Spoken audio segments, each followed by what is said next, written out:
안녕하세요. 저는 33살이고 제 남편은 38살입니다.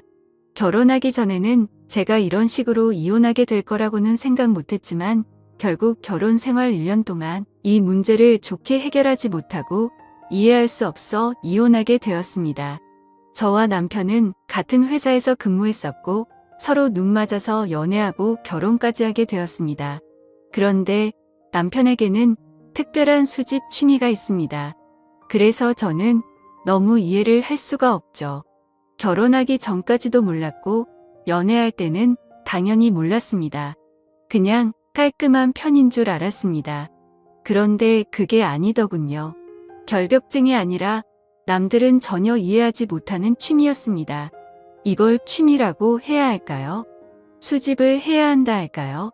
여러분들께서는 이 사람의 행동에 대해서 어찌 생각하시는지 궁금합니다. 저는 결국 이해해 줄 수 없었고 이혼했습니다. 여기 새로 생긴 음식점인데 어때? 맛있을 것 같지?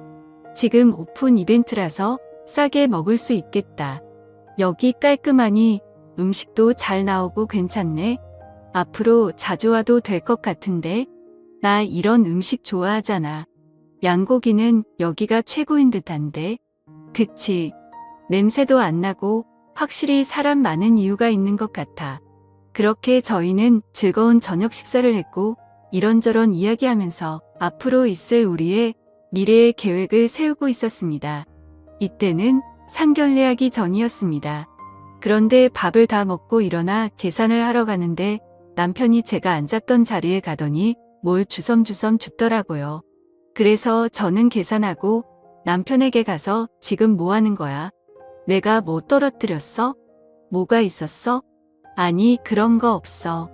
그냥 실수로 뭐라도 떨어뜨렸나 해서 확인차 한번 봤지. 가자. 그렇게 저는 별 생각 없이 나왔고 그런 일들이 몇 번 있었습니다. 뭘 줍는 것 같긴 했는데 보이지 않아서 그냥 넘겼습니다. 워낙 깔끔한 성격이라 그냥 그럴 의미 했습니다. 그렇게 저희는 상견례하고 결혼식까지 하게 되었죠.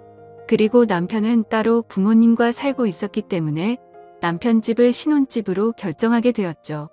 같은 회사에서 근무하기 때문에 남편 집에서 사는 게 훨씬 좋다고 판단했습니다. 그렇게 저는 남편 집으로 이사를 했고 저에게 한 가지 부탁을 한다며 제안을 하더라고요. 있잖아. 이제 여기에서 신혼집으로 생활을 할 텐데 내가 여기 살던 패턴이 있어서 그런데 같이 조율하면서 살겠지만 한 가지 부탁 들어줄 수 있어? 부탁. 뭔데 그래? 뭐 심각한 거야? 내가 못 들어줄 만한 거야? 그게 있잖아. 저기 작은 방은 안 들어갔으면 좋겠는데 괜찮겠어? 내가 중요하게 생각하는 물건이 있는데 절대 들어가지 않았으면 하는데 청소도 내가 알아서 할게. 뭐라고? 같이 살면서 어떻게 안 들어갈 수 있어? 뭐가 있는데? 그래? 내가 알면 안 되는 것들이야? 우리 이제 부부인데 서로 숨길 게 있으면 안 되잖아. 그래. 그건 알지. 우리가 이제 부부니까 서로 숨기면 안 되지. 근데 내가 아직 정리가 안 돼 있어서 정리할 때까지 좀 기다려주면 안 될까? 그리고 시간 되면 내가 말할게. 알았지? 그래. 알았어. 서로 프라이버시는 존중해줘야지. 그렇지만 올해는 못 기다려. 방금 말했듯이 우리는 부부야. 서로 숨기는 게 있으면 안 되는 거야. 그렇게 저는 궁금한 점을 참고 남편을 이해해주기로 했습니다.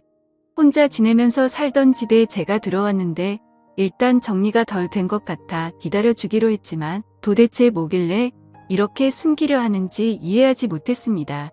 그리고 항상 새벽 시간에 제가 자는 걸 확인하고 작은 방으로 들어가서 한참 있다가 나옵니다. 제가 모른 척하고 있었지만 새벽마다 작은 방으로 들어가는 걸 알고 있었습니다. 저는 점점 의심이 들었고 이걸 해결하고 싶었습니다. 언제까지 기다려줄 수는 없었습니다. 우리 이야기 좀 할 수 있을까? 아무리 생각해도 이건 정말 아닌 것 같아서 그래. 저기 작은 방에 도대체 뭐가 있길래 나한테 숨기면서 새벽에 몰래 들어가는 거야. 알고 있었던 거야. 내가 나중에 이야기하면 안 될까? 아직 정리가 안 돼서 최대한 빨리 정리하고 말해줄게. 진짜 이상한 거 아니니까 너무 심각하게 생각하지 마. 내 취미 생활이라서 그래. 나도 이 문제로 은근히 스트레스 받고 신경이 많이 쓰여서 좀 힘들어. 내 입장도 생각해줘야지. 우리 부부잖아. 알았어. 최대한 빨리 정리하도록 할게. 이번 달 안으로 정리할게. 알았지? 그렇게 남편과 다시 한번 대화를 하면서 저의 서운함을 말했고 제 말을 이해해 주는 듯 싶었습니다. 그리고 다음 날 남편이 잠시 나갔다 온다면 같이 퇴근 후 집에 와서 옷 갈아입고 나가더라고요. 그리고 얼마 지나지 않아 박스를 여러 개 가지고 왔는데 작은 방에서 쓸 거라고 하면서 들어갔습니다. 문을 잠그고 방 안에 있는 물건들을 담는 듯 싶었습니다. 그렇게 저는 신경이 쓰였지만 저녁을 준비했고 남편은 다시 나와서 씻고 같이 저녁 먹었습니다. 참고 기다려주기로 했습니다. 남편을 사랑했기에 이해해 주려 했습니다. 그렇게 며칠 동안 같은 행동을 반복하면서 저한테 거의 정리가 다 되었다면서 곧 끝난다는 말을 해주며 방마다 왔다 갔다 하면서 그렇게 작은 방을 모두 비웠습니다. 그리고는 작은 방이 열렸고 처음 작은 방에 들어갔을 때 그냥 책상밖에 없이 깔끔했습니다. 그래서 저는 다시 물어봤습니다. 이제 나한테 말해줘도 되지 않을까? 여기 작은 방에 있던 것들이 도대체 뭐였어? 숨기지 말고 솔직하게 말해줘. 그게 있잖아.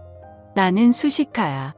내가 어디를 가든 우리가 밖에서 데이트를 하던 사소한 것 놓치기 싫어. 그날을 수집하는 취미를 가지고 있어. 그러니까 그게 뭔데? 돌려 말하지 말고 바른 대로 말해봐. 그러니까 뭘 수집하는 거냐고? 일단 오늘은 여기까지 말해줄게. 왜냐면 내가 아직 너한테 말할 준비가 안 되어 있어.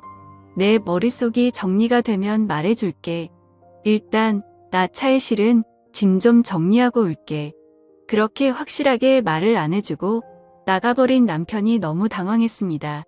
저도 사람인지라 그동안도 정말 많이 참았다 생각하며 짜증이 나기 시작했습니다. 일단 작은 방 청소를 하려고 청소기를 돌리고 있는데 책상 밑에서 작은 물체가 한 개 빨려 들어왔습니다. 저는 청소기를 끄고 희한하게 생긴 물건을 보고 있었습니다. 자세하게 말해보면 투명한 필름통 같은 거였습니다. 연도와 날짜가 적혀 있었고 특정 지역과 몇 시 몇 분 제 이름까지 적혀 있었습니다. 그리고 통 안에 검은색 실 같은 게 한 가닥 들어 있었습니다. 저는 떨리는 마음으로 조심스럽게 뚜껑을 열어봤습니다. 그런데 안에 들어있는 건 다름 아닌 머리카락이었습니다. 저는 너무 놀라 필름통을 떨어뜨리고 말았습니다. 달력을 찾아서 날짜를 확인해 보니 제가 처음 입사했을 때 만났던 날짜였습니다. 너무 충격이었습니다. 이제야 모든 퍼즐이 맞춰졌습니다. 저와 어디에 있든지 항상 늦게 일어나고 제가 있던 자리를 한번 훑고 나왔던 게 머리카락을 수집하는 거였습니다. 그런데 제가 처음 입사했을 때부터 지금까지 머리카락을 수집하고 있었다는 게 너무 충격이고 소름이 돋았습니다. 정말 할 말을 잃었습니다. 생각지도 못한 취미를 가지고 있어서 손이 벌벌 떨렸습니다. 그리고 매일같이 박스를 몇 개씩 가지고 와서 저녁 때마다 박스에 이 작은 필름통을 담아서 어디로 갔다는 게 너무 충격이었습니다. 그렇게 저는 이 사실을 숨기고 남편을 기다렸습니다. 남편은 한참 있다가 들어왔고 이 사실을 알고 난 후부터 너무 무섭게 느껴지기 시작했습니다. 그리고 남편이 숨기고 있는 게 다른 것들도 있을 것 같아서 다음날 몰래 따라가 보기로 했습니다. 그렇게 아무렇지 않은 척 남편과 생활했고 그때를 기다리고 있었습니다. 그리고 새벽에 또 나가는 걸 저도 눈치를 채라 뒤따라갔습니다. 그런데 차를 안 타고 걸어서 이동을 하더라고요. 저도 어느 정도 거리를 두고 뒤를 따라가 보니 어느 건물로 들어가는 게 보였고 저도 바짝 쫓아가 보니 엘리베이터가 3층에 멈추더라고요. 그래서 저는 계단으로 몰래 올라갔습니다. 한층 위인 4층에서 남편이 나오기 기다리고 있었고 1시간쯤 남편이 나왔습니다. 그리고 열쇠를 양수함에 넣고 다시 집으로 향하더군요. 저는 남편이 사라진 걸 확인하고 바로 양수함의 열쇠를 꺼내 문을 열고 들어갔습니다. 그리고는 문을 잠그고 불을 켰습니다. 제 눈앞에 펼쳐진 배경은 너무나도 끔찍했습니다. 수천 개를 넘어설 것 같은 필름통 등이 꽉 차 있었습니다. 떨리는 마음으로 하나하나 살펴보니 각 연도와 날짜가 적혀 있고 제 이름이 적혀 있었습니다. 그리고 다른 곳에는 제가 알지 못하는 사람 이름과 날짜와 연도수가 적혀 있었고 필름통 안에는 머리카락이 1개씩 모두 들어 있었습니다. 너무 충격적인 장면에 할 말을 잃었습니다. 저와 있었을 때마다 모든 걸 담아서 기록을 했다는 게 정말 생각지도 못한 일이어서 너무 충격이었네요. 저와 연애하기 전부터 제가 지나갔을 때 흘렸던 머리카락을 모두 수집하고 있었다는 게 정말 이해하기 힘들었고 그렇게 멍하니 서 있는데 남편에게 전화가 왔습니다. 저는 떨리는 손으로 남편 전화를 받았고 그리고 제가 여기 있다는 말과 함께 한 걸음에 남편 달려와 문을 열었습니다. 여기서 뭐 하는 거야? 내가 나중에 다 설명한다고 했잖아. 왜 이렇게 성격이 급한 거야? 이 상황은 정말 오해할 수밖에 없는 상황이 되어버렸잖아. 내가 이상한 놈이 된 거잖아. 너 충분히 이상한 거 맞아. 아무리 포장을 해서 나한테 말해도 이 상황은 아무도 이해할 수 없는 상황이야. 나와 연애하기 전부터 내 머리카락을 수집했더라. 지금 이게 무슨 뜻인 거야? 내가 납득할 수 있게끔 설명해봐. 나는 도저히 받아들이기 너무 힘드네. 그냥 정말 단순히 아무 의미 부여 안 하고 한순간 한순간을 기억하기 위한 수집이었을 뿐이야. 봐봐. 다른 필름통에도 측정 날짜와 장소가 다 기입되어 있잖아. 그런데 그걸 왜 하필 머리카락으로 수집을 하는 거냐고. 나는 그걸 이해할 수 없는 거라니까. 그냥 일기를 쓰든지 하면 되지. 왜 이런 쓸데없는 걸 수집하는 건데? 그냥 어렸을 때부터 그랬어. 무언가 기록을 남기고 싶었는데 마침 머리카락이 보였고 그걸 보관했었는데 오늘 날까지 온 거야. 그럼 앞으로도 그럴 거야. 그런데 왜 남자 거는 전혀 없는 거야? 이유가 뭐야? 그냥 내가 수집하고 싶은 스타일일 뿐이야. 이제 알겠으면 내 소중한 공간에서 나가줄래? 아, 그래? 이 모든 것들이 나보다 소중하다는 거야. 너 지금 이 행동이 정상적인 행동으로 보이니? 하면서 엄청나게 많은 필름통을 모두 쓰러뜨렸습니다. 지금 내가 하는 말에는 나를 전혀 이해시킬 수 없는 것들이 너무 많아. 너희 부모님들도 알고 계시는 거야. 당연히 모르겠지. 경찰에 신고해야겠다. 내가 무슨 속셈으로 이러는지 난 알아야겠어. 왜 내가 소중하게 수집하는 걸 쓰러뜨려? 그리고 우리 부모님도 몰라. 나만의 소중한 기록의 취미이니까 더 이상 넘어오지 마.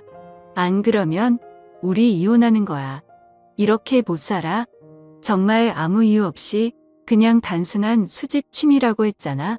그러니 더 이상 물어보지 마. 알았어? 아, 그래? 알았어. 나도 지금 내가 하고 있는 이상한 취미 나도 이해할 수 없어. 이렇게는 못 살 것 같아. 내 입장도 생각을 해줘야 하는 거 아니야? 이런 문제는 결혼하기 전에 이야기해야지. 왜 결혼하고 나서까지 숨기를 한 거야? 정말 너무 소름 돋는다. 이런 행동 당장 그만둬. 안 그럼 진짜 이혼이야. 알았어? 이래서 내가 말 안 하려 했던 거야. 그리고 나는 평생 이렇게 살아서 절대 그만둘 수 없어. 차라리 이혼하는 게 낫겠다. 그냥 이혼하자. 뭐라고? 진심으로 하는 말이야? 그러니까 너는 여기 있는 필름통에 들어있는 머리카락들이 더 소중하다는 거네. 그래, 알았어. 이혼해. 그리고 너무 열받아 뒤를 돌아서 나오려는데 제가 있던 자리에서 남편은 저의 머리카락이 떨어진 게 있는지 찾고 있었습니다. 너무 충격적으로 대놓고 하는 행동에 피가 떨려 나왔습니다. 그렇게 결국 양가 부모님 이 사실 모두 알게 되었으며 이혼 위자료 모두 남편이 물게 되었고 같이 회사 생활하는 것조차 소름이 돋아 저는 다른 회사로 이직했습니다. 살다 살다 이런 취미를 가지고 있는 사람은 또 처음이네요. 아무리 사랑으로도 이해할 수 없는 행동이었습니다. 여러분들께서는 어떻게 생각하시나요? 남편의 행동이 정상적인 거였을까요? 정신적으로 문제가 있었던 걸까요? 제가 사랑으로 이겨내면서 이해하고 살았어야 했나요? 여러분들이 제 입장이었다면 어떤 결정을 내리셨을까요? 제 사연 읽어주셔서 감사합니다.